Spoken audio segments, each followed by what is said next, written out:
সন্তানদেরকে নিয়ে বেড়াতে আসা মানে ওদেরকে ঈদ উদযাপনে গ্রাম থেকে আমি নিয়ে আসছি আর কি। গ্রাম থেকে নিয়ে এসে ওদেরকে ঘুরায় নিয়ে গেলাম। চিড়িয়াখানা আসছি, ওদেরও ভালো লাগছে, আমারও ভালো লাগছে।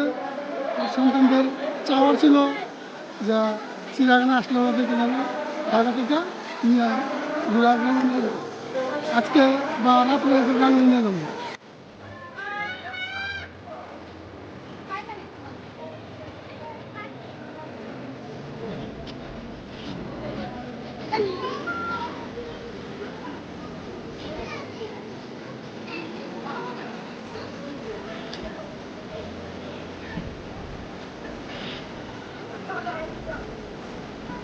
একটি বাচ্চাকে দেখার জন্য, বাচ্চা একটু কথা কম বলে, এই জন্য বলছে, ডাক্তার বলছে যে তাকে নিয়ে একটু চিড়িয়াখানা ঘুরান, তারপরে একটু শিশুদের সাথে খেলতে দেন, এই জন্য মূলত নিয়ে আসে।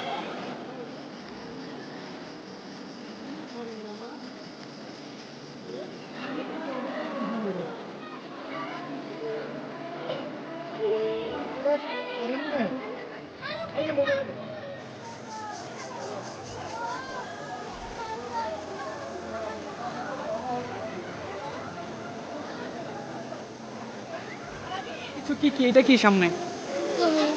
কেমন লাগছে? ভয় লাগছে? মায়া লাগছে না ওদের জন্য?